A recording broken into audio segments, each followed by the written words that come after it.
He was never supposed to be in that room. And even if he was never supposed to touch that piano. Not with hands like his. Not with skin like his. Not in a school like that. Elijah Brooks didn't talk much. Not because he was shy, but because he learned early. People only listen when they already believe you matter. He lived on the west side of Baton Rouge, tucked between cracked pavement and a skyline of forgotten promises. Home was a 2-bedroom apartment with peeling paint, thin walls, and a mother who worked 2 jobs just to keep the fridge humming. His older brother Isaiah mostly stayed out, running with kids whose names made Charlene sigh too deep. But Elijah had music, not the kind you learn in lessons or see in recital halls. His was raw, built on silence, stress, and secondhand joy. After school, he'd bolt to the rec center, where a broken-down keyboard with half-dead keys and a frayed power cord waited like a wounded animal. It sparked when you plugged it in. Sometimes it hissed like it was warning him not to try. But Elijah never flinched. He played anyway. Not because someone taught him, because something inside refused to stay quiet. Most days, no one noticed. Teachers skipped past his name during class discussions. Classmates remembered him only when they needed homework answers or someone to tease without consequence. Except for one, Miss Delacroix, his music teacher. She noticed. The way he tapped pencil rhythms in math. The way his eyes followed sound, not people. "You hear the world different, Elijah," she told him once, after he hummed a lullaby during lunch that made her stop mid-bite. "Don't lose that." Then came the announcement. A joint school arts exchange. 1 day only. Martin Luther King Jr. Middle School would visit Bayside Prep, the elite private academy across town with fountains, uniforms, and a music department rumored to have grand pianos in every room. Most kids groaned. Elijah sat up straight. He had never touched a real piano. Only seen one, once, at a Philharmonic concert. It shimmered like glass under the stage lights. That night, he didn't remember the music. Just the way the pianist's hands moved like they belonged to the instrument. At home, his mom ironed his best shirt, light blue, a little too short with a faint stain near the cuff. "You behave," she warned, not looking up from the board. "Don't go embarrassing me in front of those people." Elijah nodded. He meant it. But music had this way of making him forget the rules. The bus ride to Bayside felt like crossing dimensions. Past chain stores and cracked curbs into another world, where hedges were shaped like sculptures, fountains danced, and even the sidewalk looked like money. Inside, the school was too clean, too polished, too silent. It made Elijah feel loud just by breathing. The students walked in lines, wore matching navy blazers, and spoke like nothing could ever go wrong. They were led through galleries of student art, real frames, real price tags. One piece was selling for $200. Elijah blinked. He drew too. But no one had ever paid him attention, let alone cash. Eventually, they entered a music room, larger than his entire apartment building's rec center. Instruments lined the walls like soldiers, guitars, violins, a cello in the corner. But what stopped him, what pulled him in and froze his steps, was the Steinway grand piano. Black, gleaming, powerful. Its keys open like it had been waiting for someone worthy. He didn't move. He just stared, like it was speaking to him, or maybe daring him. Then a voice broke the moment. "Don't even think about it." Elijah turned. A tall, sharp-cheeked white boy with slick blonde hair was smirking beside 2 others. His blazer bore the initials PJW stitched in gold. "That's my dad's donation. You got anything like that in your neighborhood?" Elijah said nothing. Just blinked, unsure if the kid was joking or just cruel. "I wasn't gonna break it," he mumbled. "You sure about that?" Preston grinned. "Careful, those keys aren't made for dirty fingers." The words hit like a slap. A few kids nearby turned to watch. Elijah's ears burned, his palms went slick. Part of him wanted to vanish. Another part wanted to speak, but he didn't trust his voice to come out steady. Then someone behind him laughed. That laugh changed everything. Without thinking, without planning, Elijah took one step forward, then another. The rich boy's grin faltered. His friends exchanged uneasy glances, but Elijah didn't stop. He walked straight to the piano, pulled out the bench, and sat down slowly. Like he belonged. He didn't know it yet, but in the next 60 seconds he was about to play something that would leave every person in that room breathless. And he was just getting started. The first key was a C. Soft, simple but pure. It echoed through the quiet room like a secret that had waited too long to be told. Elijah's fingers moved next to an E, then a G, and just like that, he built the chord the only way he ever knew. By feeling it. The notes didn't ask permission. Neither did he. They just came. Raw, untrained, and alive. The boys who had laughed seconds ago were now leaning forward. Eyes narrowed, mouths half open. Even Preston wasn't smirking anymore. The room, still not silent, had fallen into that rare stillness where even breath feels like interruption. Elijah didn't play for them. Not really. He played for the nights he'd laid awake listening to the arguments next door, for the Sundays when his mother's gospel songs floated down the hallway like prayers in disguise, for the times the rec center keyboard sparked and popped, but never failed him. He played for every moment he'd been told he wasn't enough. The melody wasn't perfect. His fingers stumbled once. A wrong note rang out briefly. But no one flinched, least of all him. The music swelled, filled the space between the kids from two different worlds and made them forget, even if just for a minute, who came from where. When he stopped, it was like someone pressed pause on the universe. There were no cheers, no immediate claps, just a long, suspended silence, the kind that lives after a punch or a confession. Then a single voice, a girl near the back, whispered, "Whoa." Another kid clapped. Then another. Then the whole room joined. Preston didn't speak. His arms were tight at his sides, his jaw stiff. But Elijah saw something new in his eyes, not anger, not amusement, just unsure. The door creaked open. The instructor finally stepped in, holding a clipboard. She froze. Did I miss something? A boy near the front nodded slowly, still staring at Elijah. Yeah, you did. Elijah stood up, gently pushing the bench back. He didn't speak. He didn't need to. For the first time, the silence around him wasn't awkward. It was earned. Out. In the hallway, he barely had time to breathe when he realized something was happening. Students had gathered, some from other workshops, a few teachers too. Miss Delacroix stood near the back, one hand over her mouth. Her eyes shimmered, not in shock, but in something softer. Something proud. She stepped toward him. You really played that? He nodded. That was yours? That music?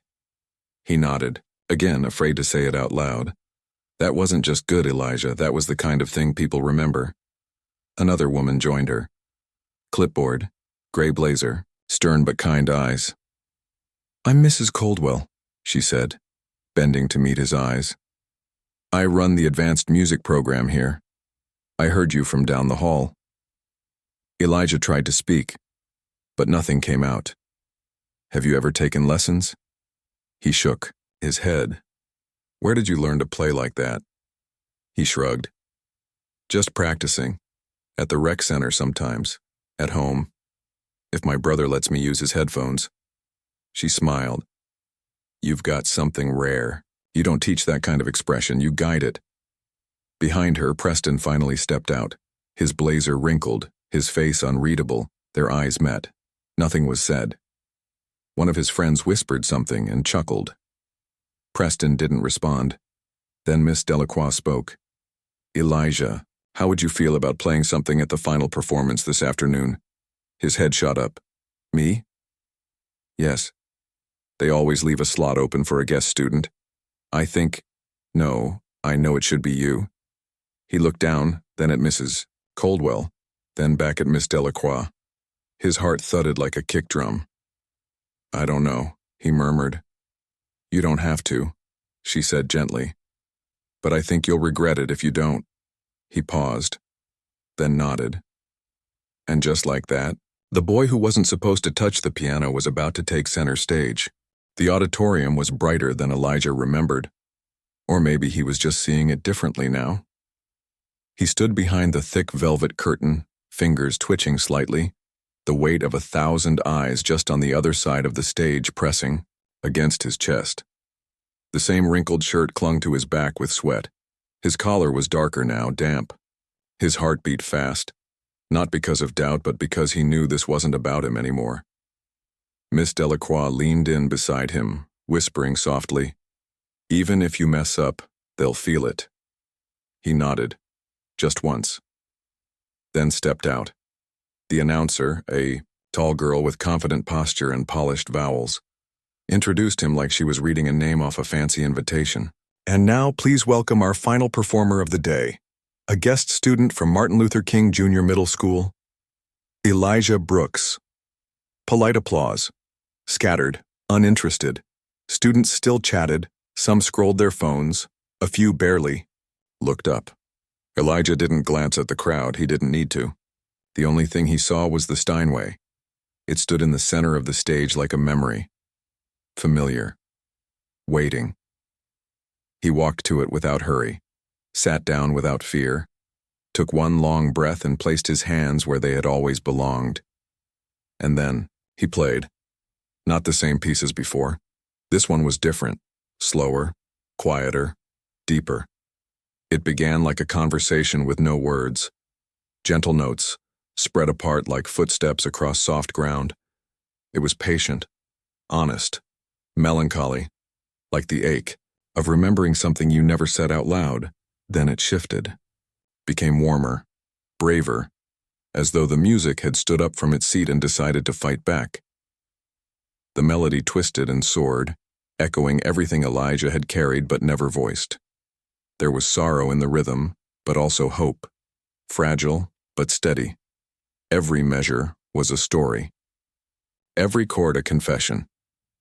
He played for the summer he hadn't planned for. The afternoons spent alone with unfamiliar keys, learning to trust himself. For the quiet glances from his instructors that told him he was more than potential. For the way he felt the first time he was asked what key felt most like home, and he answered D minor without thinking. Halfway through, he looked up. 3 rows back sat Preston. No blazer, arms folded, no grin, just watching. But Elijah didn't flinch. He kept going. The notes flowed like thoughts forming mid-sentence, clear, unfinished, but alive. By the final few bars, the audience had gone utterly still.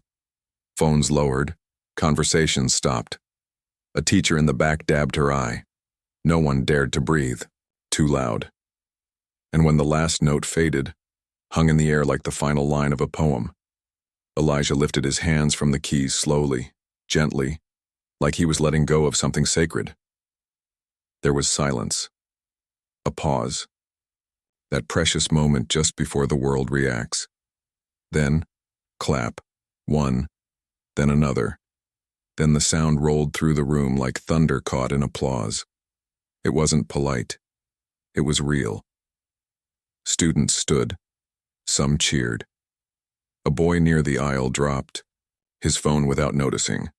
Elijah stood, bowed once, then turned and walked off before the sound could catch him. His chest heaved, sweat now running down his neck, but something inside him had gone completely still. In the hallway, he leaned against the cool concrete wall, trying to slow his breath. Then came a voice. That was incredible. He turned. It was Preston. This time, no smug smile. His blazer was buttoned, hair a little neater. No friends flanking him, just a boy, just a voice. "I didn't know you could do all that," he said. Elijah said nothing. Preston shifted awkwardly. "What I said earlier, that was out of line." Still, Elijah stayed quiet. "I guess I just didn't expect it." Elijah looked him in the eye. His voice was quiet, steady. "You didn't have to." Preston nodded once. No reply. Just a pause between two boys too young for the world they'd been handed and too old to ignore what just happened. Then Miss Delacroix came around the corner, eyes bright. "You did it," she said. Elijah gave a breathless laugh. "I think I did." She smiled, resting a hand lightly on his shoulder. "Let's talk later. There's someone I want you to meet." What Elijah didn't know, what he couldn't have known, was that someone in the crowd had already made a phone call, one that would change his life forever, and everything that came after would begin with that one performance. The phone call came less than an hour after Elijah stepped off the stage. Mrs. Coldwell made it. She didn't waste time. The kind of talent she'd just heard wasn't something you stumbled upon twice. And the kind of heart behind that music? That wasn't taught in a conservatory. It was carved in silence, shaped by struggle, refined in the dark.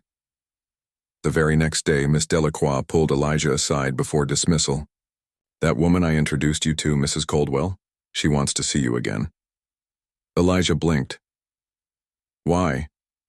"She runs a summer arts program, scholarship-based, and she said it's rare to find someone like you who's never had a single formal lesson."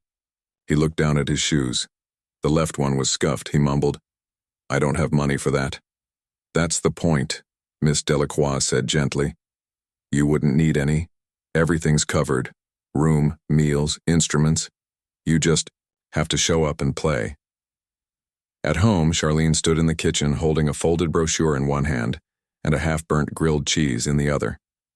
Her silence was louder than any music. Finally, she looked up. "They don't want nothing from him?" "No, ma'am," Miss Delacroix answered. "It's a real opportunity. They've done this for students across the state." Charlene stared at the paper again. Where would he stay? In dorms, supervised, at the Baton Rouge School for the Arts. It's only a few weeks. He'd be home by the end of summer. Elijah sat on the edge of the couch, backpack still strapped to his shoulders. He hadn't said a word. Not yet. His mother looked straight at him. "You want this?" He met her eyes. "I think I do." She sighed deep, the kind of sigh that came from thinking too far ahead. "He's 12, still a baby." "I'll be careful," Elijah whispered. "You better." She turned to Miss Delacroix and said, "I'll think on it." That was more than enough for now. A week later, the letter came, white envelope, blue trim. Elijah Brooks typed neatly in the center. He opened it slow, read it 3 times, then handed it to his mom. She didn't speak, just nodded and gave it back. The duffel bag they packed was too big for his frame. Miss Delacroix drove him herself. On the way, she told him about other kids who'd come through the program. Some who had never even touched a real instrument before their first day. Others who'd gone on to places like Juilliard and Berkeley. "But none of them sound like you," she added. "And I mean that. The campus wasn't like Bayside. It didn't sparkle. No marble floors, no sushi lunchrooms, but it felt real, honest. Like every brick had been earned, not donated. The music building had paint chipping on the windowsill and benches worn smooth from years of waiting. Elijah liked that. On his first day, he played in front of 3 instructors. They didn't ask what school he came from, didn't ask about his grades. They asked him one question. "What key feels most like home?" He answered, "D minor." They nodded, like they understood exactly what that meant. By the end of the first week, he had written 3 new pieces. By the end of the second, he was helping a classmate move through chord changes by feel instead of formulas. One night after dinner, an instructor sat beside him in the practice room and said, "You know what I told my husband after I heard you play? That's what talent looks like when it's unafraid." But even with new keys under his fingers and doors swinging open, Elijah still felt something unfinished. He didn't know what it was until October. That's when he walked back through the doors of Bayside Prep. Not on a school bus, no matching t-shirts, no field trip form in his backpack. This time, he came alone. Invited, Mrs. Coldwell's idea. A surprise act at the annual fall recital, one solo performance by a student from the summer program, a way to show the audience what raw talent could become with the right support. Elijah had grown a little taller since spring. His curls were neater, his hands steadier, his jeans actually fit. He still didn't talk much. But when he did, people listened. The auditorium looked the same. Polished floors, stage lights, clean rows of chairs. But it didn't feel bigger than him anymore. In the front row, Miss Delacroix sat with her purse balanced on her lap. Beside her, Charlene wore her best blouse. Her hands clutched the edge of her seat like it was the only thing keeping her grounded. She hadn't wanted to come at first. "I don't know what people like that want from kids like you," she had said. Elijah had answered simply, "Just to hear." Now she sat in the front row. The MC gave a short introduction. Tonight's final performer is a young man who reminds us why music still matters. Please welcome Elijah Brooks. He walked out, not too fast, not too slow, just steady. Steinway waited. He sat, didn't hesitate this time. The piece he played had no title. It didn't need one. It was written 2 weeks earlier, inspired by the summer. It started low, measured, like careful steps. Then rose. Each note more sure, more alive. Not showy, just intentional. The melody didn't ask for attention. It earned it. Halfway through, he glanced up. Preston was there, 3 rows back, arms crossed, watching, not judging, just listening. They hadn't spoken since that hallway. And they didn't need to. This time, their silence was filled with understanding. When the final note rang out, Elijah held it for a second. Then let it go. The room held its breath. Then came the applause. Quick, loud, real. Charlene didn't clap right away.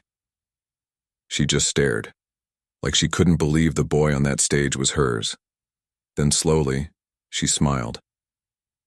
After the recital, people approached. Teachers, parents, even students.